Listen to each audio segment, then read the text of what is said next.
Let me show you what we rented for our stay in Bali. This is a beautiful villa, and you enter it through this green garden full of flowers, and after opening your front door you get in to your living room, which is very spacious. There's a lot of sitting here. You got a TV. You have, of course, the outside pool, but I'll show you that in a second. You have your dining area, the kitchen, the second bedroom. The true beautiful thing about this villa is this swimming pool. It's not the biggest one, but it's so convenient. Yesterday when we arrived here, we just got into the swimming pool, spent about an hour and a half just chilling after the long flight to get here. But this is beautiful. You have a lot of plants, and surprisingly there's barely any mosquitoes here. Full-size fridge, which comes already stocked with different drinks and treats. And this is the pricing. The prices are pretty much the same in any convenience store for you as a tourist, so it doesn't matter if you take it from here or buy it in the store. This is how it looks. It's pretty spacious. We arrived here yesterday, so it's kind of messy, but on the right side you have the entrance to the upstairs patio, and this is a big bathroom, and you have this big window with a shade cover because in the evening the sun is on this side, so it's pretty much heating up this room. But the AC is very efficient, and this room is spacious and really nice.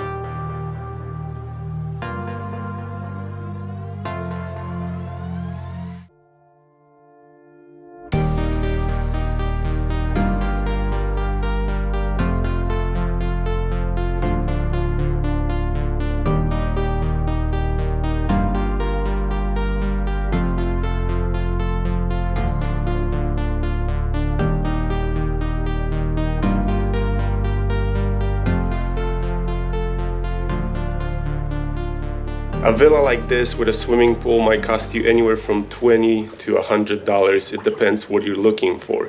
We got lucky with this one because it was a little bit above $50 a night, but if you're gonna book it in advance in the right dates, it might be even cheaper, about 20 something bucks a night. I really like this place. I really like the convenience of the pool, that it's right here by the entrance to the living room, and I like the location of this villa because we're in Sanur. It's a very developed area of Bali, and it's really busy here, but we're about a few hundred feet away from a busy road and you can't hear anything. It's super quiet over here.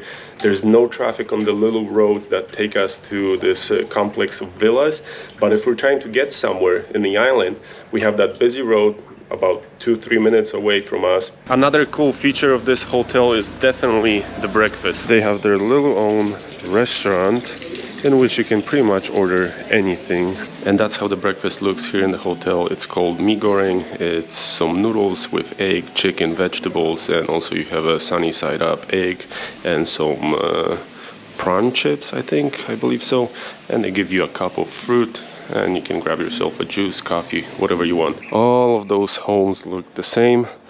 The only difference is the interior design inside of them, and some of them are just a mirror reflection of the other one because they're built in twos. So that's how it looks. Really nice, clean. The gardens are very well maintained. For our stay in Bali, we've rented out this motorbike. It's a 125cc. It's enough to carry 2 people up those steep hills, and this was only about $6 a day. Comparing that to what we were paying in Greece, where we paid about 70 euros for one day, this is a big difference, and that's why I wasn't even looking for anything cheaper. I just rented out the bike in the front desk for the whole stay. So I think this is a really good deal, and I'm really happy with this.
What's up everyone? It's currently 1 a.m. We're having a very early start today because we're heading out to climb Mount Batur. It's an active volcano here in Bali, and they do tours where you can climb the volcano early in the morning before the sunrise and watch the beautiful sunrise from the top of the mountain. So that's what we're gonna try to do, but first we have to get there. It's about 2 hours away from our hotel, and then we have about 2.5 to 3 hours of climbing up in pitch black darkness. So we'll see how that's gonna go, and can't wait to see that beautiful sunrise. There you go.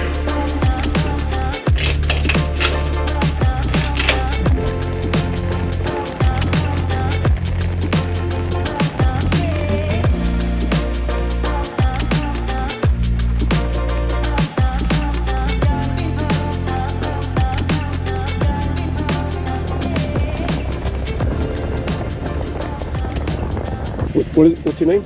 Nyoman. Nyoman. Yeah. Giovanna. Oh, Thomas. Yes, nice to meet you. Yeah, nice to meet you, yeah? Yeah, we drove this from Sanur. Sanur, whoa. What time you go? 01. 1. We started at 1 a.m. Yeah, 2 hours. 2 hours. It was cold. You pass, yeah? Yeah, we did. So we just got to the beginning of the trailhead. We're about to start climbing Mount Batur. We also have our guide here. I don't know if you're going to be able to see it because it's pitch black right now. But I'm super excited. And what about you? I'm very tired. And we haven't even started. No. Yeah.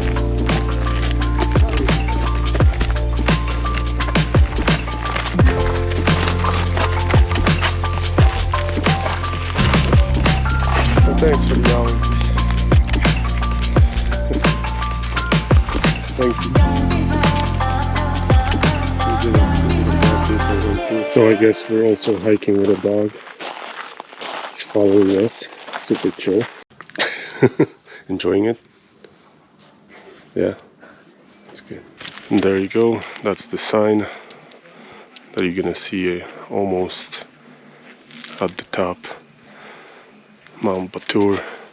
1717 meters above sea level. We have about 20 minutes to get to the top. We just passed the main sign which greets you when you're getting close to the top. When we're gonna get there, we're gonna probably have to wait about 2 hours before it's gonna start getting brighter, and the sunrise is 6:30 today. So we got plenty of time. We started early, and I highly recommend you do the same, because when the crowds come, it gets kind of tight on this trail. You have to wait until people go through. But if you're gonna get here early, you can do it peacefully by yourself. And there you go. We're at the top. It's pitch black. There's Giovanna right here. When we got here in the morning, there was maybe like 2 or 3 other people besides us, and now you can see how busy it got. There's probably about over 100 people just here in this area. They have a little store from which they serve breakfasts. If you pay the guide, and they give you breakfast and a hot tea, which actually feels great because it's pretty cold right now.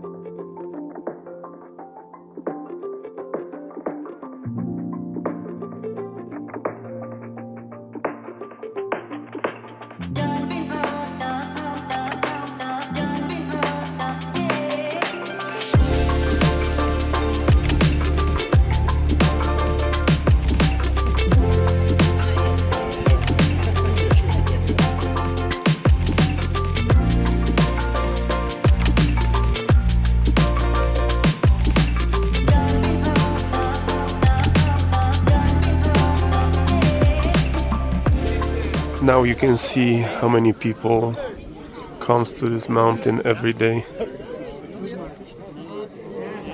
There's a few hundred people just here in this spot.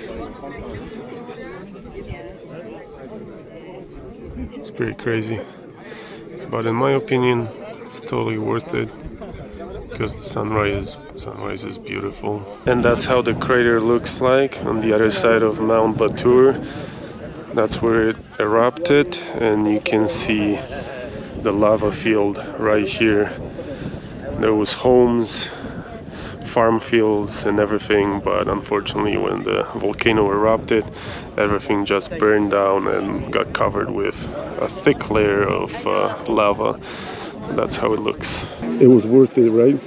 Yes. Yeah, it's beautiful. It's freezing. It is. Definitely, if you're planning on doing this, bring a warm sweatshirt with you, because right before sunrise it's super cold. But like my friend said, it's totally worth it of doing it, paying for the guide. They give you breakfast, they give you a warm tea, which was a savior today because we were sitting here for about 2.5 hours before the sunrise. We were one of the first people that got to the top, and it was extremely cold, but totally worth it. We're gonna head down right now back to the parking lot and continue our adventure because we have few other places to visit in this area of Bali.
So we just arrived to a waterfall called Tukat Sepung.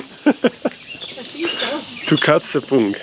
I'm probably butchering the name of it, but it was on the way to our hotel.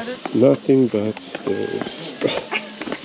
The way you're walking those stairs. I got small legs. You're short, okay? Can't wait to walk back up. Oh my god, that's gonna be so nice for us. Really stairs. Nothing better than a little bit of a stairmaster after a hike, right? Yep. Look at you having long legs. Ow! It is a pretty cool area because you have those little restaurants that serve coffee, drinks. There's toilets here, so I would say it's prepared for tourists. It's not too busy right now. There was maybe like 10 or 15 cars, but the area is beautiful.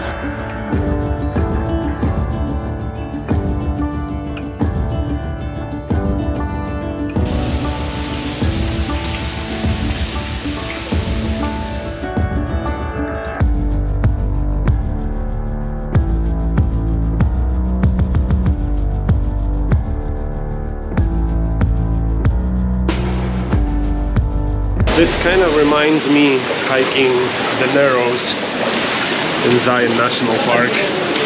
We're also in a narrow canyon. There's water everywhere, as you can see, but it's beautiful. Wow.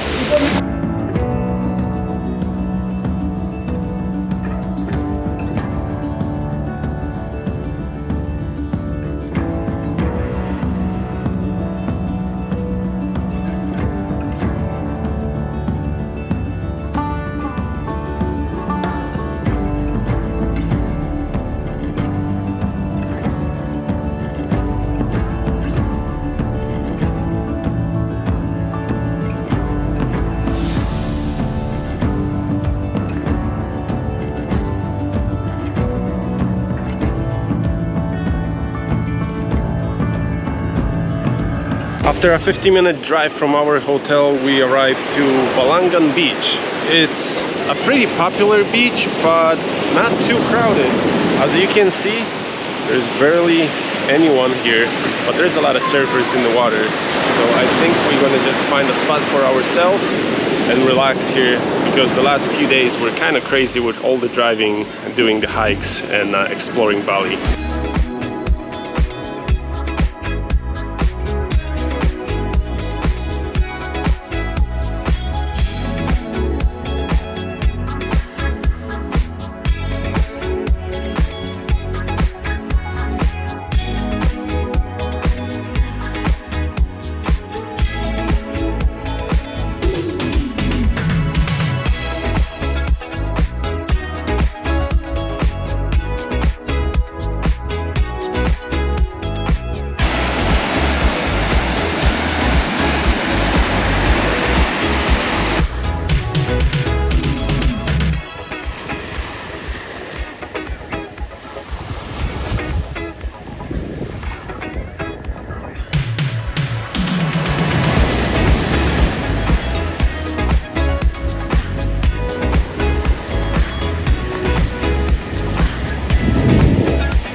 So I tried surfing, and honestly it didn't go as well as I thought it's gonna go, because last time when I was in Bali I rented out a surfboard, and in about like 30 minutes I got to stand up on the board, and after that every other wave, every 3 waves, I would catch it and get to stand on it and get all the way to the shore. But today I don't know what it was. I'm not gonna blame anything, I'm not gonna use any excuses. It's definitely my fault. I wasn't able to stand up. A few times I got hit with the waves so bad that I felt like a sweatshirt in a laundry machine, you know? But it was, in general, it was super fun. Renting out a surfboard here is 100,000 rupees, which gives you about $7 US, and you get the rental for 2 hours. And in my opinion, 2 hours, it's just plenty of time. So we decided to stay at the same beach and grab some food, because the view is beautiful and the food is super cheap over here. So that's how it looks. I got some French fries, that was like 20k, and a classic Indonesian dish, which is the mie goreng, that was I think 40. Yeah, 40. Oh, well, hello.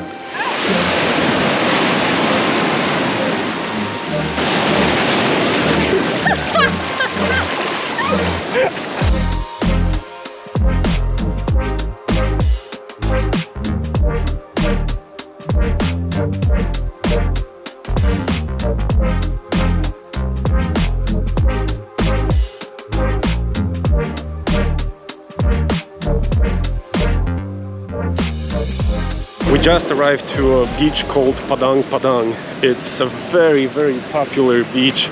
They used to do surfing championships here too. Now anywhere you go in Bali, to pretty much any beach, they have a gate. You gotta pay for the entrance, you gotta pay for the parking lot. So a lot of changed here since I visited Bali probably about like 4 or 5 years ago.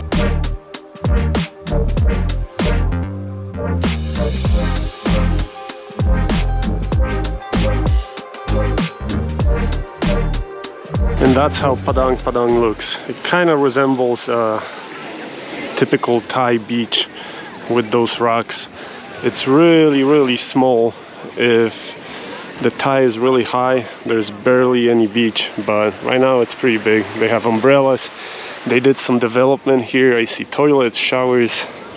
So it definitely changed. But we're gonna head out over there in the shade because we had a fair dose of sun for today. Honestly, I would not recommend coming here to this beach. It's nothing special. Maybe years and years ago when nobody was coming here, it was very beautiful and kind of secluded. But now there's like 4 or 5 drones flying in the air. There's people everywhere, and the beach is just okay. You see how I'm walking? There's so much coral and rocks in the sand that it's just so hard to get into the water. But overall, I don't know. If you're interested in it, if you want to come here and just watch the surfers or surf by yourself, visit it. It's called Padang Padang. Remember, you got to pay for parking, and you also have to pay for entering the beach. But Right now we're heading back to the hotel to take a shower, rest a little bit, and we're gonna head out to a beach really close to our hotel where there's a bunch of restaurants, and we're gonna look for some delicious local food. Oh my god. It's triggering me.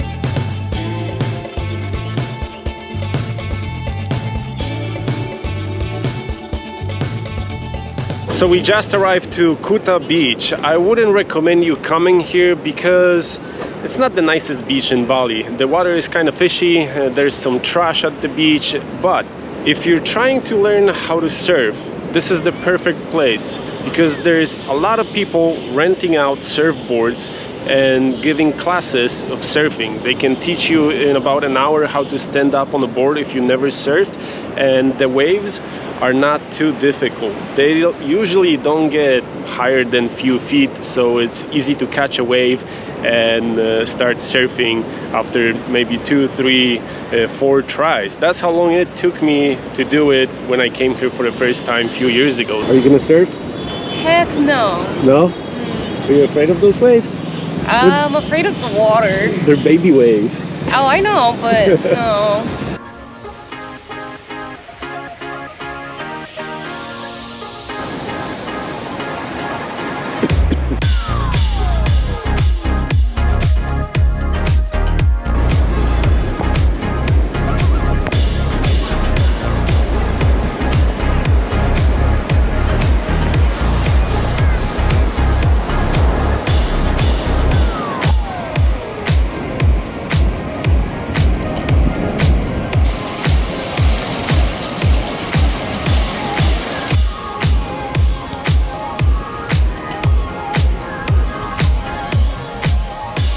We just got to the Tegenungan waterfall, and as you can see, it's very commercial. You have to buy a ticket for 20,000 rupees for each person. There's plenty of parking and plenty of cars here, so we're not expecting a great experience, but we're also not planning on staying here too long because we're exhausted. It's been a long day.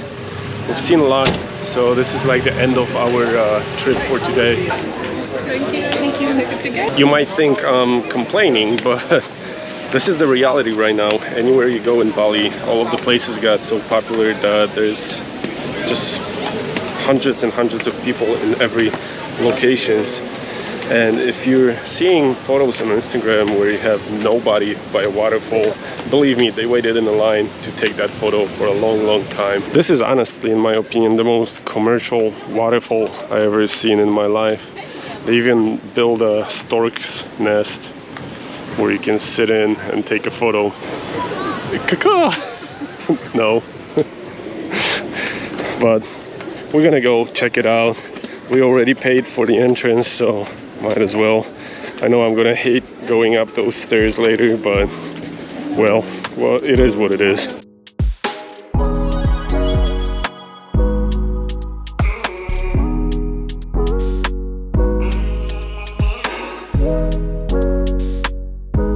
You could think this is a beautiful waterfall, but it's only one of those sewage rivers that flow through the city. This water is very murky and milky. I would not dip my toe in it. And there's plenty of trash here, but if you point the camera right, it might look epic. See, there's plenty of trash here, and it floats to the main river that the big waterfall comes down. That's how it looks. That's like the reality nobody actually shows.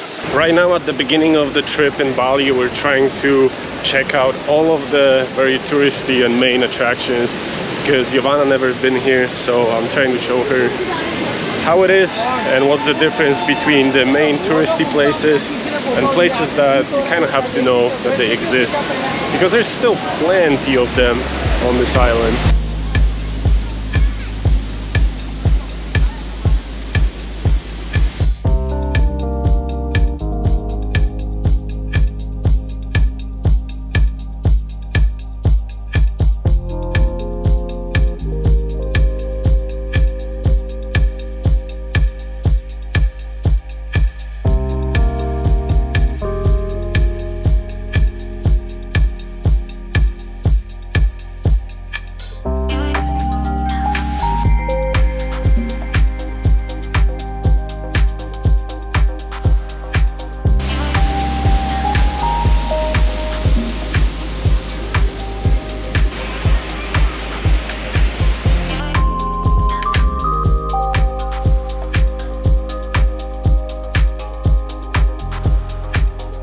Okay guys, so we took some cute photos at the waterfall, grabbed some food, and now we're heading back to the hotel, and I think that's it for today's video. If you're interested what's coming next, please join us on another Bali adventure. See ya!